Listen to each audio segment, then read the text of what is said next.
Con apenas 23 años, Clary caminó directamente hacia el corazón del sindicato clandestino más temido de la ciudad, completamente dispuesta a entregar su vida para saldar la deuda de su hermano.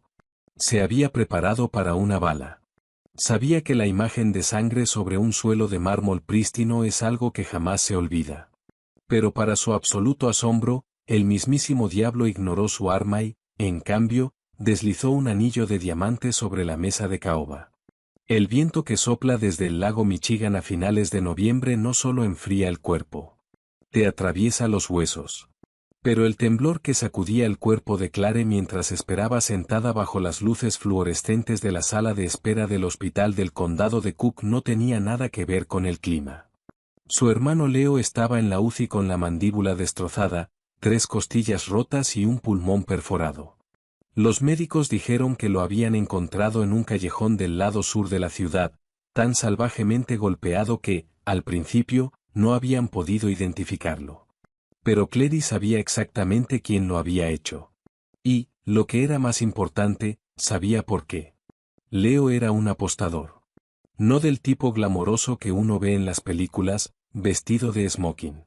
Era del tipo desesperado, sudoroso, el que apostaba el dinero del alquiler en peleas de perros clandestinas y combates de boxeo arreglados. Leo había estado pidiendo dinero prestado para cubrir sus pérdidas, y su último prestamista era un hombre del que simplemente no se podía pedir prestado, Albert Romano. Pero el mundo criminal de la ciudad había dado un giro aterrador. Durante los últimos 6 meses, la familia Romano había sido violentamente absorbida por un depredador máximo, el sindicato castellano. Cuando la enfermera le entregó a Clare la chaqueta ensangrentada de Leo, un papel doblado cayó del bolsillo. No era una factura del hospital. Era un recibo de deuda. La cifra al pie estaba marcada en tinta roja, $850,000. Debajo del número había una dirección, el Onyx, un exclusivo salón privado de puros en el corazón del centro de Chicago. Y una sola palabra garabateada con marcador negro. Mañana. Clare tenía exactamente 24 horas antes de que quienes habían dejado a Leo al borde de la muerte volvieran para terminar el trabajo. No tenían padres a quienes pedir ayuda, ni fondos fiduciarios. Su sueldo como asistente legal apenas alcanzaba para pagar el pequeño apartamento de 2 habitaciones que compartían. No había dinero. Solo estaba ella. La noche siguiente, Clare se plantó frente al Onyx.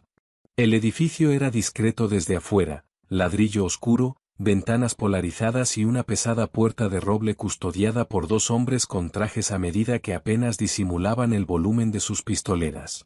Clare no tenía ningún plan. Solo tenía desesperación.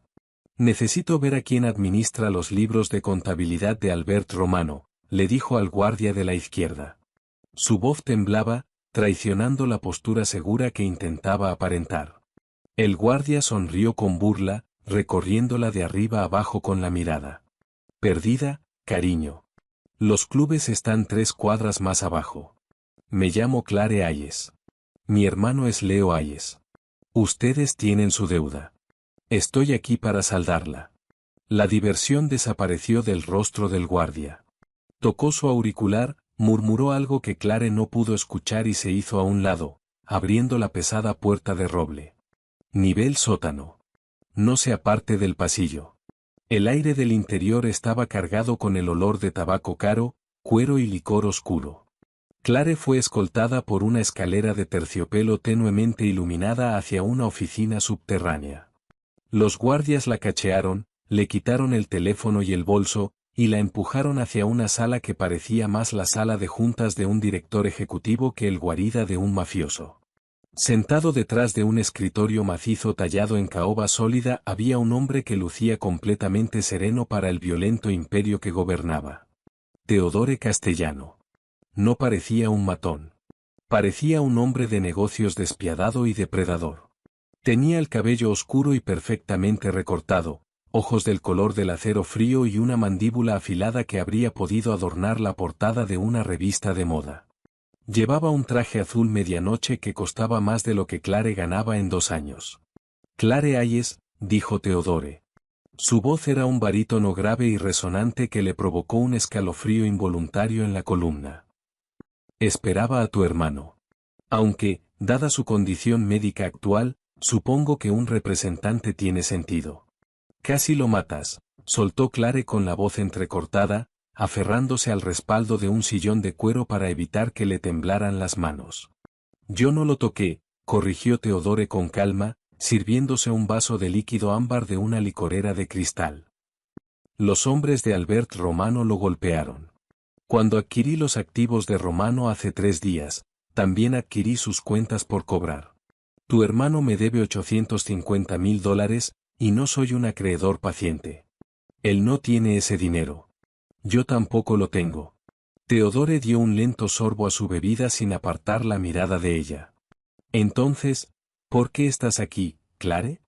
Clare tragó el nudo de terror puro que le oprimía la garganta. Había ensayado esto en el baño del hospital 100 veces. Sé cómo funciona tu mundo. Sé que la gente salda deudas con trabajo. Trabajaré para ti. Limpiaré tus pisos. Haré tus recados. Lo que sea que necesites. Si eso no es suficiente, toma mi vida. Toma mis órganos y véndelos en el mercado negro si quieres. Solo borra la deuda y deja que Leo se vaya. El silencio se extendió por la sala, pesado y sofocante. Teodore dejó lentamente el vaso sobre el escritorio. Se puso de pie, desabotonó la chaqueta del traje y rodeó el escritorio hasta quedar a pocos centímetros de Clare. Era excepcionalmente alto, obligándola a inclinar la cabeza hacia atrás para sostenerle la mirada helada. Extendió la mano y sus largos dedos callosos le sujetaron el mentón con firmeza, como si estuviera inspeccionando una propiedad. Tus órganos no me sirven de nada, Clare, y ya tengo quien limpie mis pisos, murmuró Teodore, rozando levemente su mandíbula con el pulgar. Pero una vida es una moneda de cambio muy interesante. Teodore soltó el rostro de Clare, caminó hacia una caja fuerte oculta detrás de un cuadro abstracto oscuro, introdujo un código, sacó una gruesa carpeta manila y la lanzó sobre el escritorio entre los dos. No quiero a una mártir, declaró Teodore, con la voz descendiendo a un susurro peligroso. Quiero una esposa. La palabra quedó suspendida en el aire, absurda y aterradora. ¿Una esposa? Balbuceó Clare, mirando la carpeta como si fuera una serpiente venenosa. ¿Quieres casarte conmigo? Ni siquiera me conoces. Teodore se recostó contra el borde del escritorio, cruzando los brazos. Sé exactamente quién eres, Clare Hayes. 23 años, graduada con honores de Northwestern, actualmente trabajando como asistente legal en un bufete corporativo de nivel medio. Sin antecedentes penales, sin deudas pendientes salvo las de tu hermano. No bebes en exceso, no consumes drogas, y tu círculo social es impecablemente aburrido. A Clare se le heló la sangre. Me investigaste. Investigo todo lo que entra en mi territorio. Cuando compré los libros de Romano, verifiqué a cada deudor. La mayoría son drogadictos inútiles o empresarios fracasados. Pero tú, dijo Teodore, señalándola con un gesto de la muñeca, eres una ciudadana perfectamente limpia y altamente respetable. ¿Y por qué un jefe mafioso necesita una ciudadana respetable como esposa? La mandíbula de Teodore se tensó. Porque mi imperio está en transición. La violencia callejera, la extorsión, esa era la era de mi padre. Estoy trasladando a la familia Castellano hacia holdings corporativos legítimos, bienes raíces, casinos, logística. Para finalizar la adquisición de una licencia de juego por valor de $1.000 millones en Nevada, necesito una imagen pública impecable. La comisión de juego está buscando una excusa para negarme la licencia basándose en la historia de mi familia. Teodore golpeó la carpeta manila con el dedo. Mis abogados y mi equipo de relaciones públicas me han aconsejado que un matrimonio estable con una mujer de antecedentes intachables proporcionará la óptica necesaria. La Junta necesita ver a un hombre de familia reformado, no a un soltero despiadado. O sea que soy solo relaciones públicas. Eres una inversión, la corrigió Teodore con frialdad. Y una altamente remunerada. Abrió la carpeta y deslizó una gruesa pila de documentos legales hacia Clare. Los términos son simples. Firmamos un contrato matrimonial. La duración es de 3 años. Durante ese tiempo, vivirás en mi casa, asistirás a eventos públicos a mi lado y desempeñarás el papel de una esposa devota. Tendrás una asignación ilimitada, escolta de seguridad y tu propia ala de la mansión. Clare miró la tinta negra sobre el papel con la mente dando vueltas. ¿Y Leo? En el momento en que firmes, la deuda de Leo queda borrada. Además, haré que lo trasladen a una clínica de rehabilitación privada de primer nivel en Suiza. Estará a salvo, limpio y completamente fuera del alcance de cualquiera que pudiera querer hacerle daño. Era un salvavidas. Un salvavidas dorado y asfixiante. ¿Cuáles son los términos privados? Preguntó Clare con la voz apenas por encima de un susurro. ¿Qué esperas de mí a puerta cerrada? Teodore se acercó un paso más. Su aroma a bergamota y whisky caro la envolvió. Espero lealtad absoluta. No me avergonzarás. No harás preguntas sobre mi negocio. No intentarás salir de la propiedad sin tu escolta de seguridad. Teodore hizo una pausa, y sus ojos descendieron una fracción de segundo hacia los labios de Clare antes de volver a encontrar su mirada. En cuanto al aspecto físico de nuestro matrimonio, no obligo a las mujeres.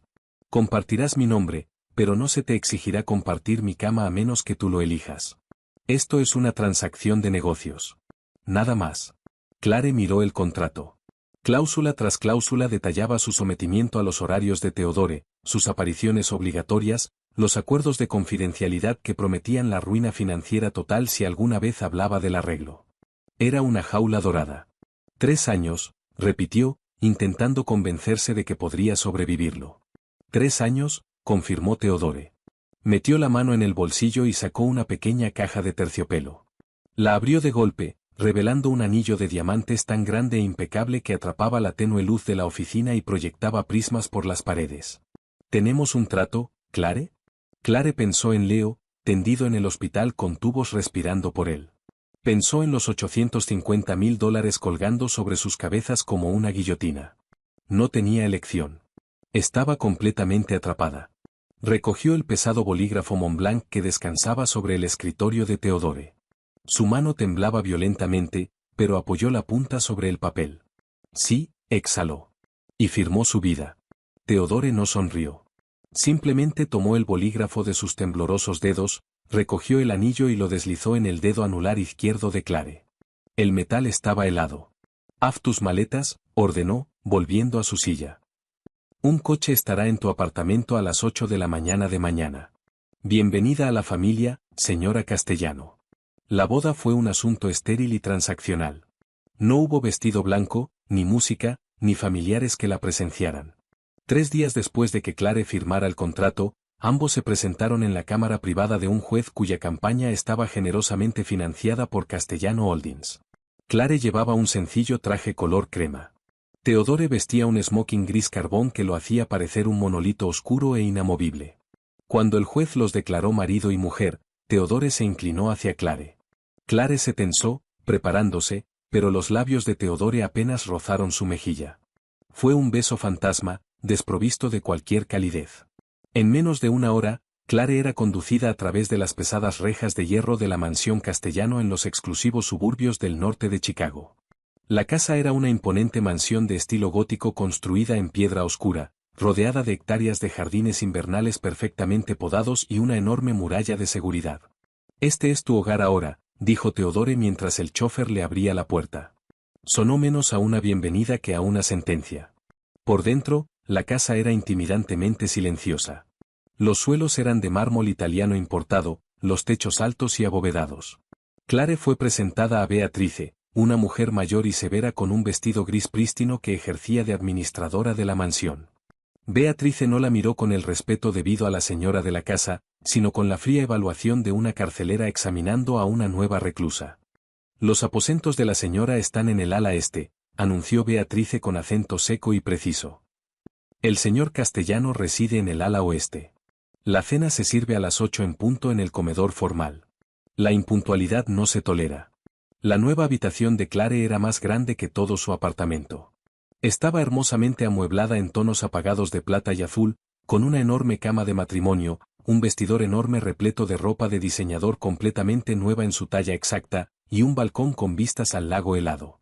Pero cuando se sentó en el borde del colchón, escuchando cómo la pesada puerta de roble se cerraba tras ella, la realidad de su aislamiento la aplastó. Leo ya estaba en el aire, volando a Suiza. La deuda había desaparecido, pero Clare estaba completamente sola, completamente dependiente de un hombre que dirigía un imperio criminal. Durante las primeras 2 semanas, casi no vio a su nuevo marido. Theodore abandonaba la mansión antes del amanecer y regresaba mucho después de que Clare se hubiera retirado a su ala. Compartían la cena en un silencio sofocante en la enorme mesa del comedor. Los únicos sonidos eran el tintineo de los cubiertos y el crepitar de la chimenea.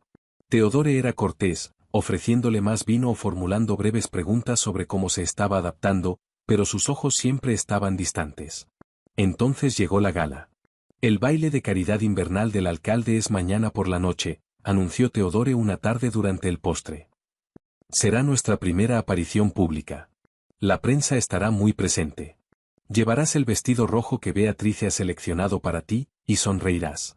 La noche siguiente, Clare fue transformada. El vestido de seda roja se ceñía a sus curvas, elegante pero llamativo. Un maquillador le había perfilado el rostro y un collar de diamantes, una reliquia de la familia Castellano según le informó Beatrice, descansaba pesado sobre su clavícula. Cuando bajó por la gran escalera, Theodore la esperaba en el vestíbulo. Por un instante fugaz, cuando sus ojos se encontraron con los de Clare, la fría máscara calculadora resbaló. La mirada de Theodore se oscureció, recorriéndola con una intensidad primaria que le cortó la respiración. Pero con la misma rapidez, la máscara volvió a su lugar. «Estás aceptable», fue todo lo que dijo, ofreciéndole el brazo. El salón de baile del Drake Hotel era un mar de cámaras destellantes y socialites de élite. En el momento en que bajaron del Maybach, la mano de Theodore se apoyó firmemente en la parte baja de su espalda. Era una sujeción posesiva, una advertencia silenciosa para todos los que los rodeaban. Ella es mía. En el interior, ambos interpretaron sus papeles a la perfección. Clare sonreía.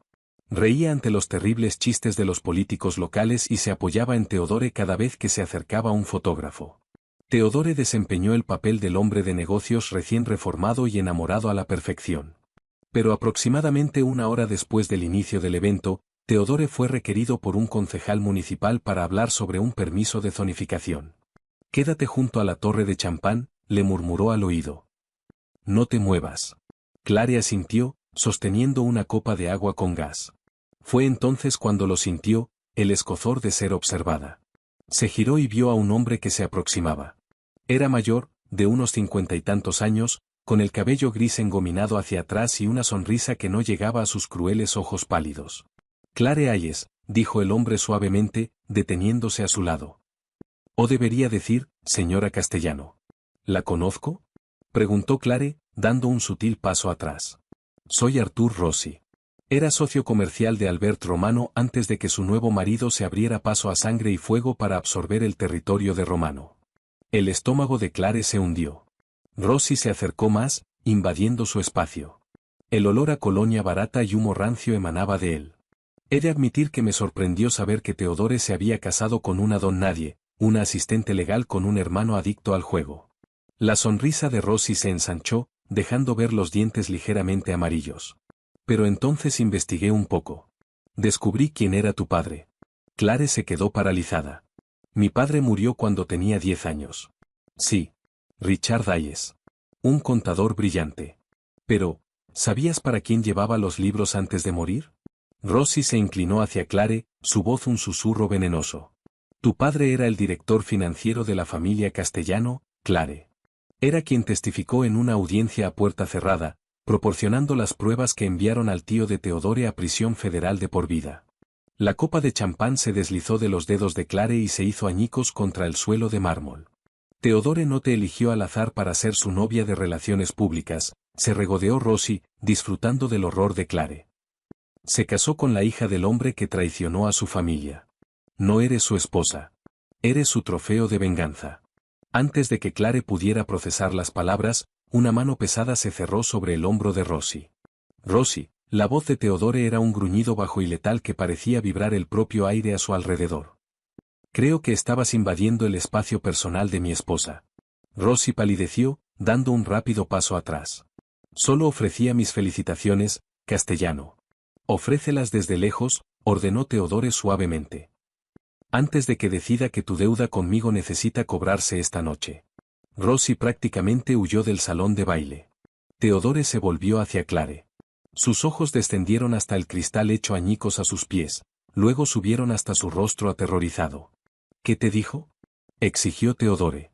Clare miró al hombre al que se había atado. Al hombre que había salvado a su hermano. Al hombre que le había prometido una transacción comercial. Su corazón golpeaba contra sus costillas como un pájaro atrapado. Dijo, tragó saliva con dificultad, alejándose un paso de su marido, que conocías a mi padre.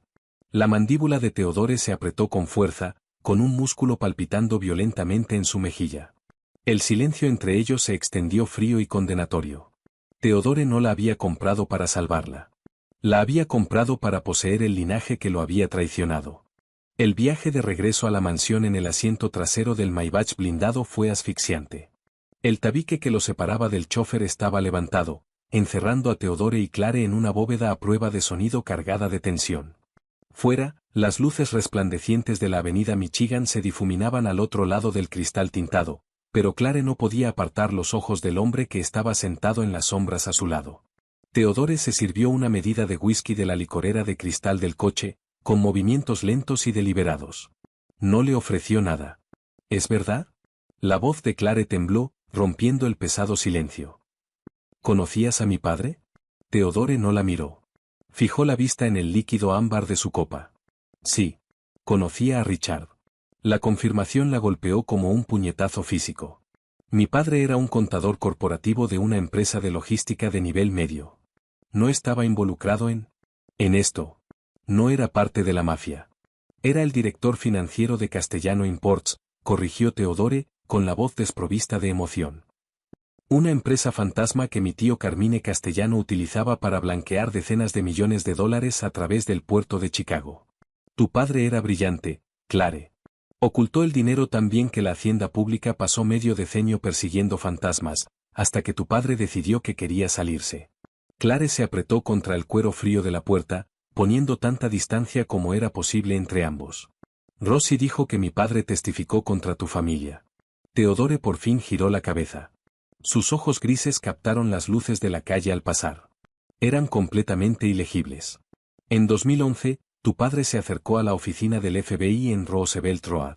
Llegó a un acuerdo de inmunidad. Entregó un libro de contabilidad que detallaba cada soborno, cada pago de extorsión y cada cuenta offshore que tenía mi tío. Por culpa de Richard Dayes, Carmine Castellano está actualmente pudriéndose en la prisión de máxima seguridad ADX Florence en Colorado. Morirá en una celda de hormigón. Y luego mi padre murió, susurró Clare. Los fragmentos de su infancia se reordenaban violentamente. Un atropello y fuga en Lake Shore Drive. La policía nunca encontró al conductor. Porque no había ningún conductor que encontrar, dijo Teodore en tono plano. Fue un asesinato por encargo. Mi tío lo ordenó desde su celda de detención provisional, antes incluso de que lo condenaran. Las lágrimas, calientes y veloces, desbordaron los párpados inferiores de Clare, arruinando el maquillaje caro que Beatrice le había aplicado con tanto esmero. El duelo que Clare había enterrado cuando tenía 10 años trepó de golpe por su garganta, mezclado con un terror puro y cegador. Me compraste, jadeó Clare, con el pecho agitado. Pagaste la deuda de Leo no porque sea una ciudadana limpia y respetable. Me compraste para castigarme. Estoy viviendo en la casa de los hombres que asesinaron a mi padre. En un movimiento tan rápido que Clare apenas lo registró, Teodore cruzó el espacioso interior del coche. La copa de whisky golpeó las alfombrillas con un golpe sordo, derramándose sobre la moqueta. Las grandes manos de Teodore la aferraron de los hombros, inmovilizándola contra la puerta. Clare cerró los ojos con fuerza, esperando la violencia, esperando que el monstruo mostrara por fin los dientes. Mírame, ordenó Teodore. Clare se negó, temblando violentamente. Clare, mírame. El filo de su voz había desaparecido, sustituido por algo más áspero. Algo que sonaba casi desesperado. Clare abrió los ojos. Teodore estaba a pocos centímetros, el rostro pálido, la mandíbula tensa. Si hubiera querido castigarte, respiró Teodore, borrando una lágrima errante con el pulgar, no estarías luciendo $1.000.000 en diamantes ni durmiendo en una cama de seda. Si hubiera querido venganza, habría dejado que los hombres de Albert Romano terminaran de golpear a tu hermano hasta la muerte en ese callejón. Entonces, ¿por qué? sollozó Clare, empujando en vano contra el pecho sólido de Theodore. ¿Por qué estoy aquí? Porque Rosie no te estaba contando toda la verdad, gruñó Theodore, retrocediendo apenas lo suficiente para mirarla directamente a los ojos. Tu padre no solo entregó los libros al FBI. Robó algo antes de ir a los federales. Algo que mi tío tenía escondido. Una llave de caja fuerte o un número de cuenta con casi $50 millones en bonos al portador imposibles de rastrear. Clare lo miró fijamente, con la mente girando a toda velocidad. Yo no sé nada de ningún dinero. Crecimos en la pobreza. Vivíamos en un apartamento pequeño en Logan Square. Si mi padre tenía $50 millones, no nos los dejó a nosotros. Lo sé, dijo Theodore, soltando los hombros de Clare y recostándose en su lado del coche, pasándose una mano por el cabello oscuro. Mis hombres han revisado a fondo todos tus registros financieros, los de tu hermano y hasta cada caja de zapatos de tu apartamento. El dinero ha desaparecido. Pero Arthur Rossi y los restos de la familia Romano no lo creen así. Descubrieron quién eras. Creyeron que el juego de tu hermano era una tapadera para blanquear los bonos que robó tu padre. Rossi planeaba secuestrarte, Clare. Compró la deuda de tu hermano para sacarte a la luz y poder torturarte hasta que le revelaras dónde estaba el dinero. El aire dentro del coche se evaporó. Así que casarme contigo era la única forma de hacerte intocable, concluyó Theodore. Rossi no puede tocar a la esposa del jefe de los castellanos sin iniciar una guerra que sabe que perderá. No te compré para torturarte, Clare. Te compré para ponerte un escudo. ¿Por qué? Preguntó Clare, arrastrando la palabra por la garganta. ¿Por qué ibas a proteger a la hija del hombre que metió a tu tío en prisión? Theodore miró por la ventana, con el perfil recortado contra el horizonte de Chicago. Durante un momento, el único sonido fue el zumbido del motor. Porque mi tío era un carnicero que estaba hundiendo a esta familia, dijo Theodore con suavidad. Yo quería que desapareciera tanto como el FBI. Tu padre me hizo un favor, y le estoy pagando esa deuda manteniendo con vida a sus hijos. No volvieron a hablar durante el resto del trayecto. Cuando llegaron a la mansión, Theodore la acompañó hasta la gran escalera con la mano apoyada suavemente en la parte baja de su espalda. Ya no era una sujeción posesiva. Era una sujeción protectora. Ve a dormir, Clare, dijo Theodore, girándose hacia su despacho. Rossi mostró su mano esta noche. Las cosas se van a poner feas. Durante el mes siguiente, la mansión Castellano se convirtió en una fortaleza. El equipo de seguridad se triplicó. Hombres grandes y silenciosos con trajes oscuros y auriculares patrullaban los jardines helados y montaban guardia en cada entrada. Theodore era un fantasma, salía antes del amanecer y regresaba mucho después de medianoche, con el rostro marcado por el agotamiento y una furia peligrosa subyacente. La guerra invisible aparecía en los titulares. Un incendio en un almacén del barrio industrial de las carnicerías. Un coche bomba que eliminó a un presunto lugarteniente de Romano en Lower Baker Drive. Las noticias lo llamaban un resurgimiento de la violencia de pandillas. Clare sabía que era Theodore desmantelando sistemáticamente a todos los que apoyaban a Arthur Rossi. En la quinta semana de su confinamiento, la jaula dorada estaba volviendo loca a Clare. No había puesto un pie fuera de las rejas de hierro. Pasaba los días leyendo en la biblioteca o mirando fijamente la extensión helada del lago Michigan. Parece un fantasma, señora, observó Beatrice una mañana mientras retiraba el desayuno intacto de Clare. El tono seguía siendo seco, pero Clare detectó una fracción microscópica de simpatía en sus severos ojos. El señor Castellano ha autorizado una salida para usted hoy. Un entorno controlado. El corazón de Clare dio un salto. ¿A dónde? Oak Street, respondió Beatrice. Se han organizado citas privadas en Tom Ford y Cartier. Necesita ropa para la próxima temporada de eventos de caridad de primavera. Guyat y Bennett la acompañarán. Guyat y Bennett eran sus dos sombras principales. Guyat era mayor, estoico y construido como un tanque. Bennett era más joven, más agudo, con ojos rápidos que no dejaban de explorar el entorno. 2 horas después, Clare salía de un SUV blindado hacia las lujosas aceras de Oak Street. El mordiente viento de Chicago fue un golpe de alivio bienvenido para su sistema. Durante 1 hora, fingió ser una socialité adinerada normal, tomando espresso en la sala VIP de Tom Ford mientras un sastre ajustaba con alfileres un elegante vestido de noche negro a sus medidas. Tenemos que movernos, señora Castellano, dijo Bennett de repente, entrando en el probador sin llamar. Su mano descansaba dentro de la chaqueta a medida, justo sobre la funda. Tenía la cara pálida. ¿Qué ocurre?, preguntó Clare, con la sangre enfriándose. Las comunicaciones están bloqueadas. No puedo contactar con los conductores de afuera, y Guyat no responde desde la puerta principal, dijo Bennett en un susurro tenso. Quítese el vestido ahora. Salimos por el muelle de carga. El pánico le apretó el pecho. Clare se quitó el vestido a toda prisa, cubriéndose con el pesado abrigo de lana por encima del forro de seda, con las manos temblando tanto que no conseguía abrocharse los botones. Bennett no esperó. Le agarró el brazo, empujándola por la parte trasera del probador hacia un estrecho pasillo de empleados. Salieron disparados al aire gélido del callejón trasero. El SUV blindado estaba aparcado en la boca del callejón, pero el conductor estaba desplomado sobre el volante. ¡Al suelo!, rugió Bennett, empujándola con fuerza contra la pared de ladrillo detrás de una pila de contenedores industriales. Un estruendo ensordecedor partió el aire. Polvo de ladrillo se esparció sobre la cabeza de Clare cuando una bala impactó en la pared exactamente donde su cráneo había estado un segundo antes. Bennett desenfundó el arma, disparando 3 tiros rápidos hacia el tejado del edificio del otro lado del callejón. «Hombres de Rossi», maldijo Bennett, sacando un teléfono de prepago del bolsillo y pulsando un número de marcación rápida. «Jefe, estamos acorralados en el callejón detrás de Tom Ford.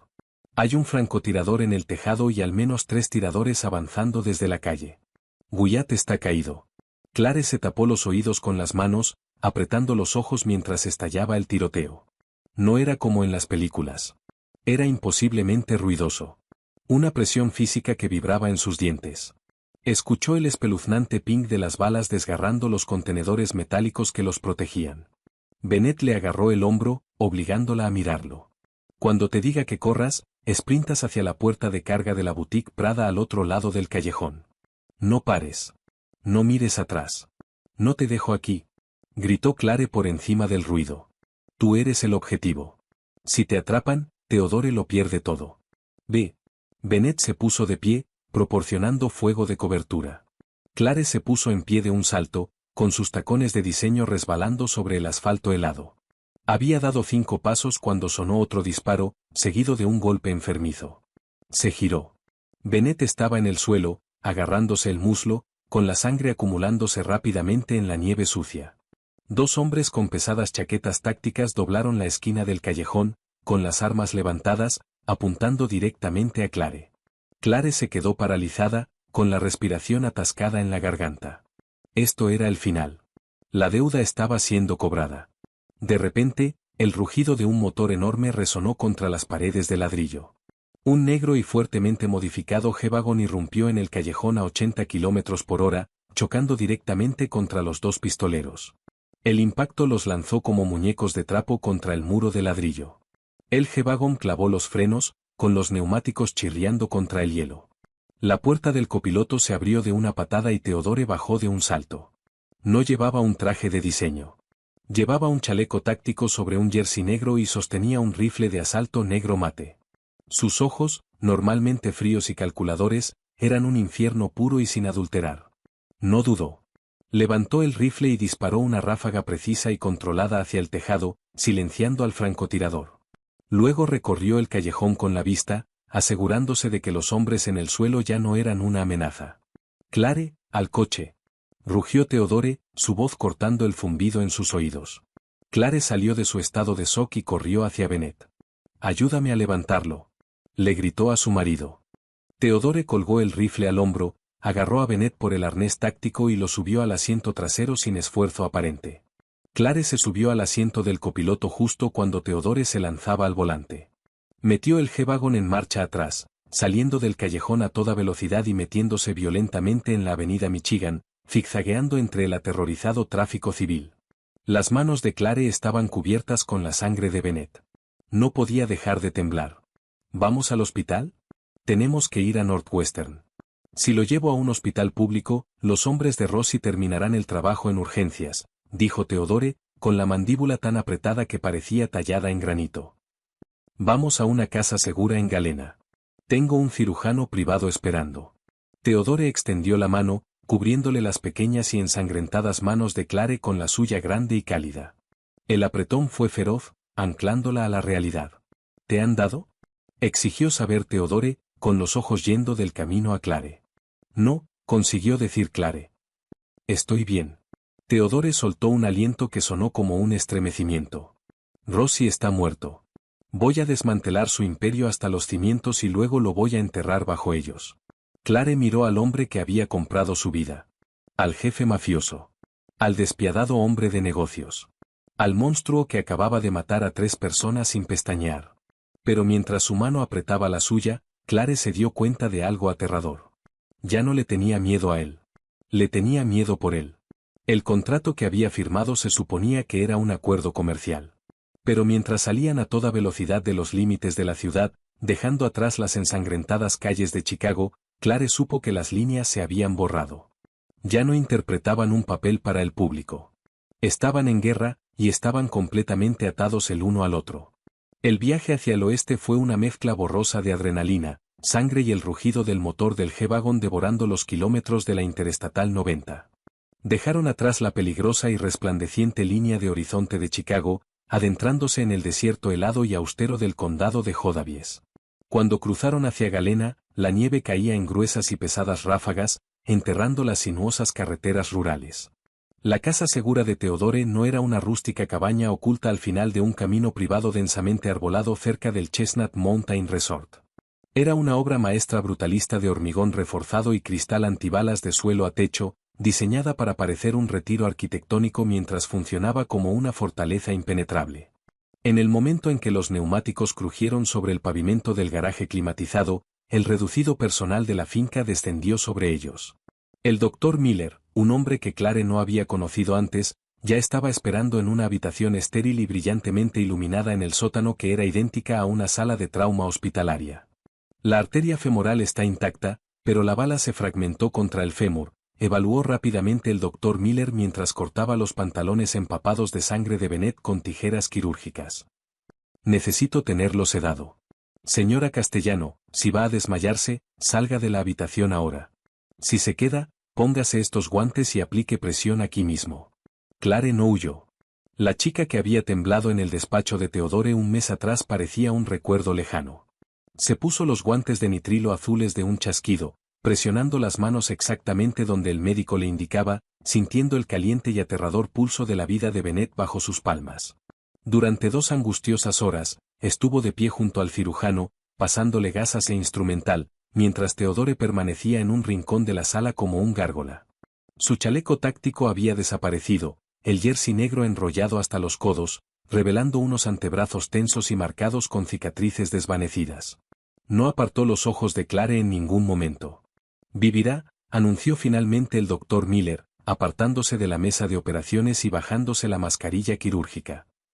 Los fragmentos han salido. Necesita antibióticos fuertes y al menos 6 semanas en reposo, pero conservará la pierna. Un jadeo desgarrado escapó de la garganta de Clare.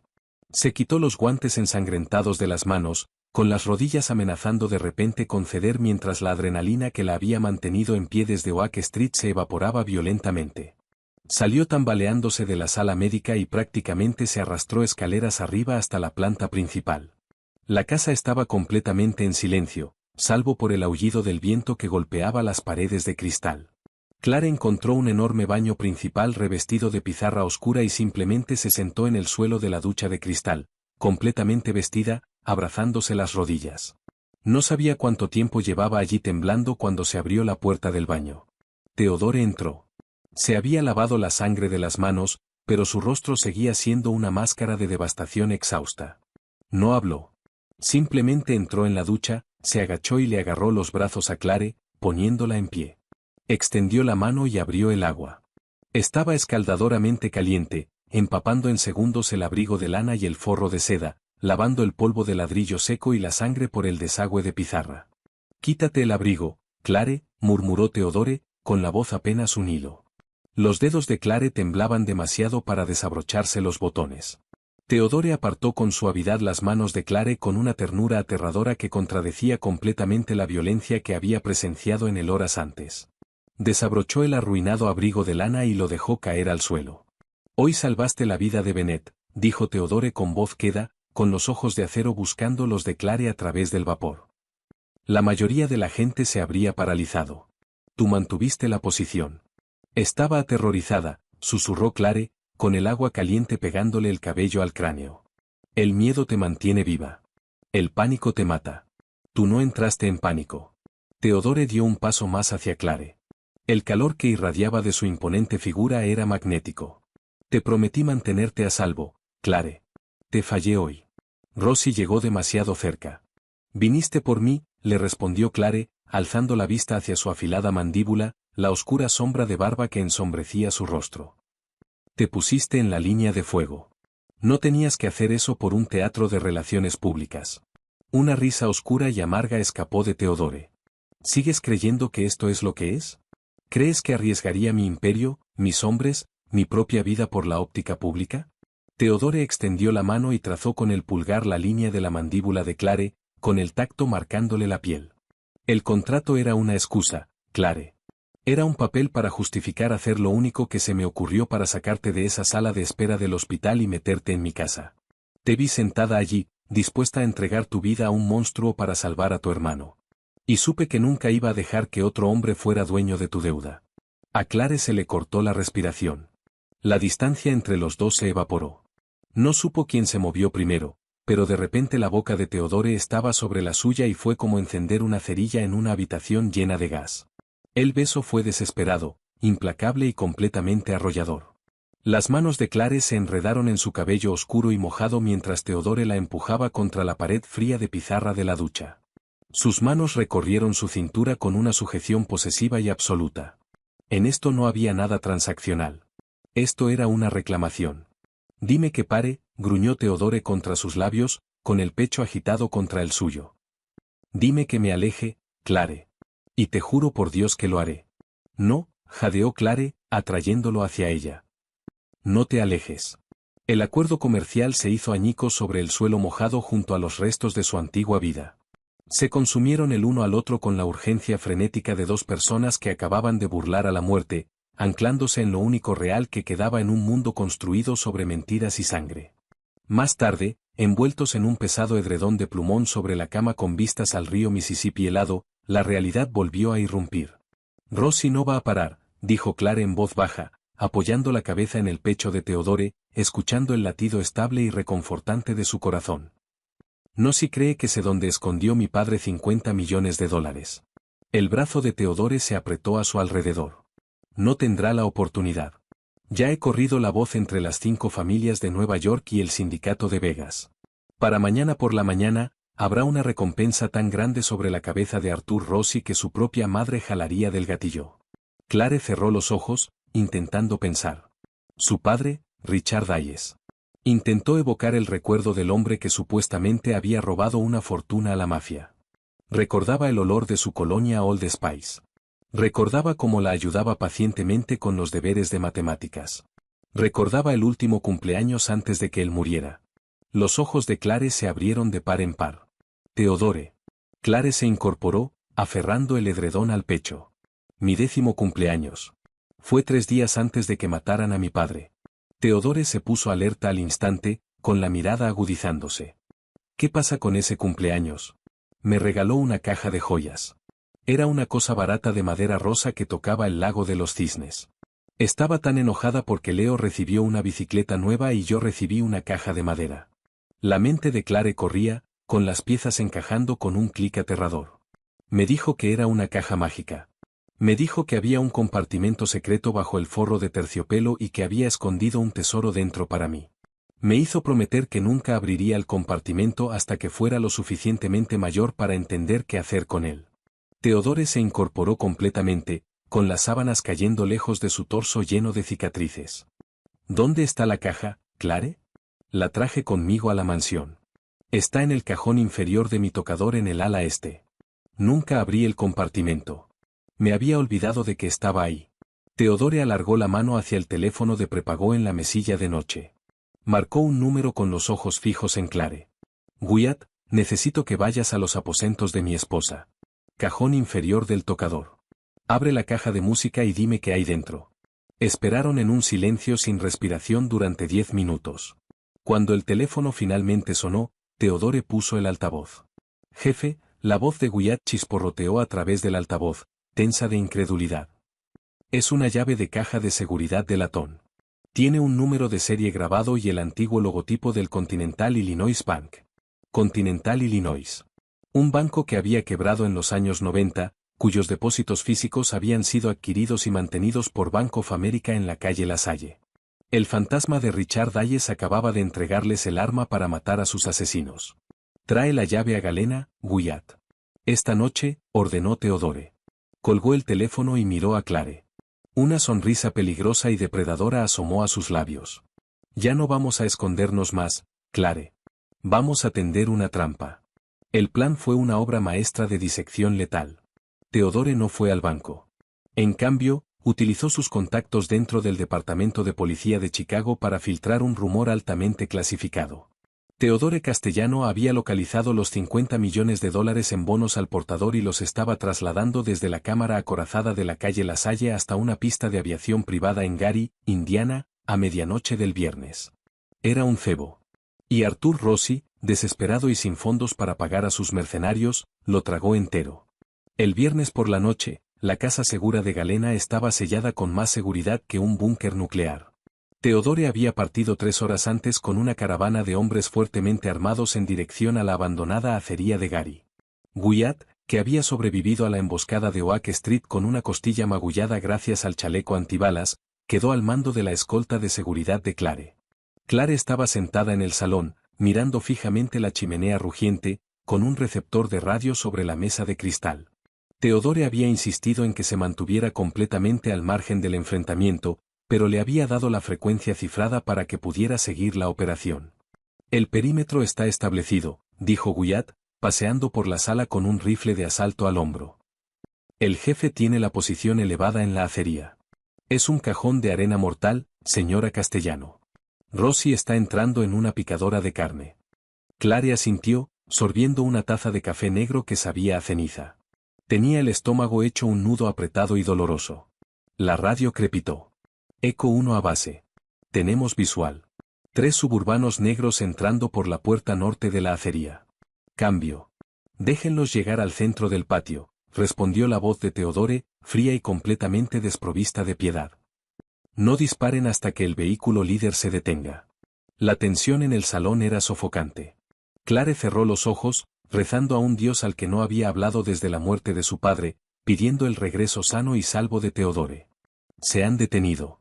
Los objetivos están saliendo de los vehículos. Tengo visual sobre Rossi. Ejecuten. Incluso por la radio, la explosión de disparos fue aterradora. Sonaba como una tormenta de metal desgarrado y cristales rotos. Guyat dejó de pasear, con la mano apoyada en el auricular, una sonrisa de satisfacción sombría en el rostro. Pero entonces la radio cifrada sobre la mesa emitió un pitido con una voz diferente. No era uno de los hombres de Theodore en la acería. Era el guardia apostado en la puerta principal de la finca de Galena. Guyat, tenemos un problema. 2 vehículos sin luces acaban de forzar la puerta principal. Usaron una quitanieves para embestir la barricada. La sonrisa de Guyat desapareció. Se lanzó hacia el panel de la pared, pulsando un botón rojo que sumió toda la casa en la oscuridad, salvo por el tenue resplandor rojo de las luces de emergencia. Las contraventanas metálicas comenzaron a bajar estrepitosamente sobre las ventanas de cristal de suelo a techo. Rossi dividió sus fuerzas, maldijo Guyat, amartillando el rifle. Envió un equipo de asalto aquí, por si el convoy de Gary era una trampa. Te quiere a ti, Clare. ¿Qué hacemos? Al cuarto de pánico, detrás de la bodega. Ahora, respondió Clare con la voz notablemente firme a pesar del terror helado que le atenazaba la espina dorsal. Guyat la agarró del brazo, arrastrándola hacia las escaleras del sótano. Al llegar al rellano inferior, el sonido de una explosión sacudió la cimentación de hormigón de la casa. Habían volado la puerta de acero principal.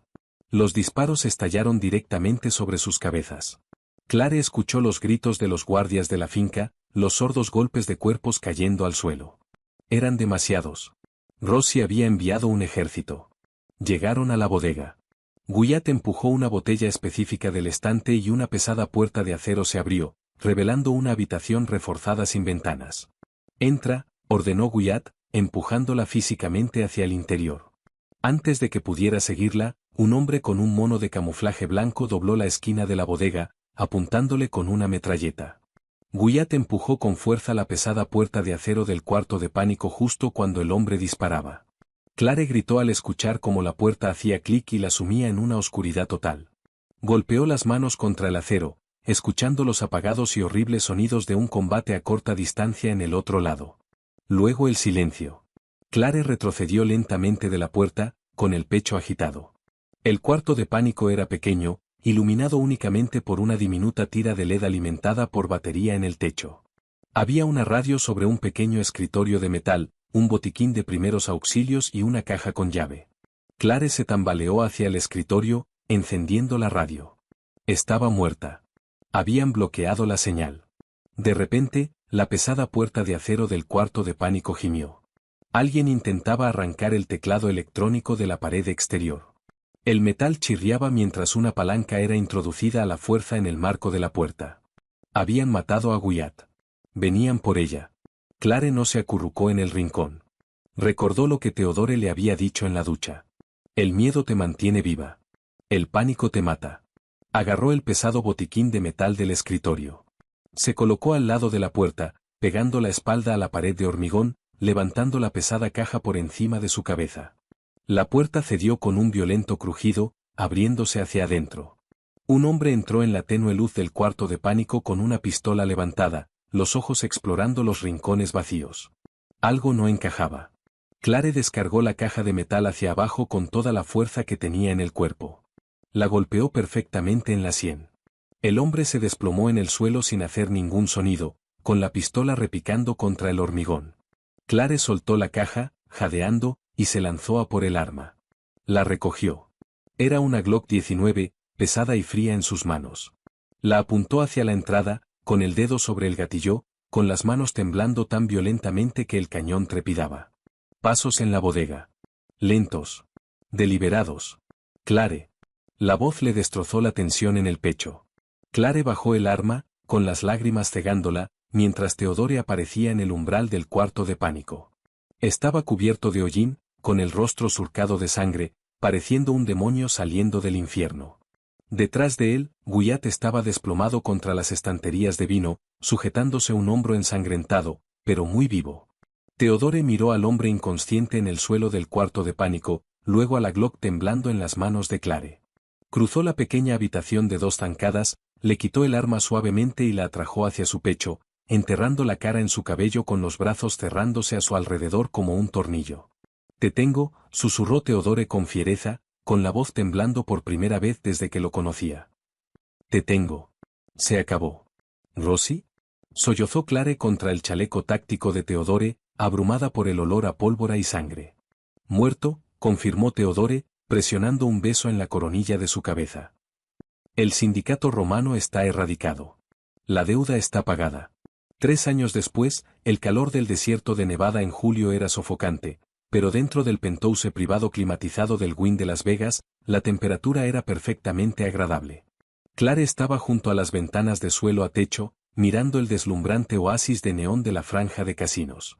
Llevaba un vestido de noche verde esmeralda con la espalda descubierta, el cabello recogido, los diamantes impecables de los Castellano todavía descansando pesados en su dedo anular izquierdo. La puerta de la suite se abrió y Theodore entró. Tenía exactamente el mismo aspecto que el día en que Clare lo conoció en aquel salón clandestino de puros, impecablemente vestido con un traje de diseño, irradiando poder y autoridad tranquila. Pero la frialdad que antes definía sus ojos había desaparecido por completo cuando los posaba en Clare. «La comisión de juego acaba de finalizar la votación», dijo Theodore, acercándose y envolviéndola por la cintura desde atrás, apretándola contra su pecho. Presionó un suave beso en su hombro descubierto. Castellano Holdings es oficialmente el accionista mayoritario del nuevo resort. Somos completamente legítimos a nivel federal. ¿Nada más de libros de contabilidad en la oscuridad?, preguntó Clare en voz baja, recostándose en su abrazo. Nada más de libros. Nada más de sangre. Habían sido 3 años largos y brutales de reestructuración.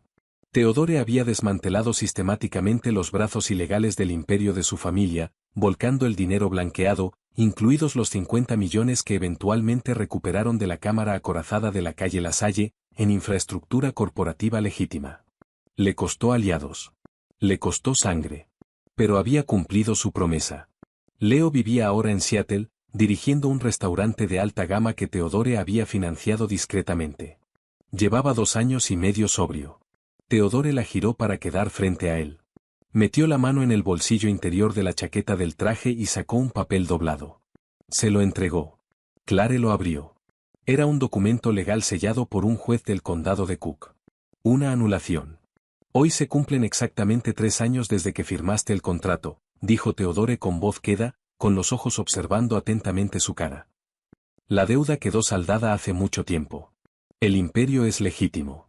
El requisito de relaciones públicas ha terminado. Theodore dio un paso atrás, dándole espacio. Tienes tus propias cuentas bancarias, Clare. Tienes dinero suficiente para desaparecer a cualquier rincón del mundo. Si quieres marcharte, eres libre. Clare miró los papeles de anulación. Pensó en la aterrorizada chica de 23 años que había entrado en el Onyx, ofreciendo su vida a un monstruo. Esa chica había muerto. Había muerto en la nieve de Galena, sustituida por una mujer que gobernaba un imperio junto al mismísimo diablo. Clare alzó la vista hacia su marido. No dijo una sola palabra. Simplemente se acercó al escritorio de caoba, cogió el encendedor de plata que Theodore guardaba junto a sus puros y encendió la llama. Acercó los papeles de anulación al fuego, observando cómo el grueso papel atrapaba, se ennegrecía y se convertía en ceniza, dejando caer los restos en el cenicero de cristal. Theodore soltó un aliento. Sonaba como si lo hubiera estado conteniendo durante 3 años. En 2 zancadas cruzó la habitación, tomó el rostro de Clare entre las manos y la besó con un hambre posesivo y arrollador que todavía le doblaba las rodillas. «Estás atrapado conmigo, castellano», murmuró Clare contra sus labios. «De por vida», prometió Theodore. El contrato tenía una fecha de vencimiento. Pero lo que construyeron en las cenizas de su pasado era permanente. Clare había vendido su vida para pagar una deuda, y a cambio terminó siendo dueña del hombre que la había comprado.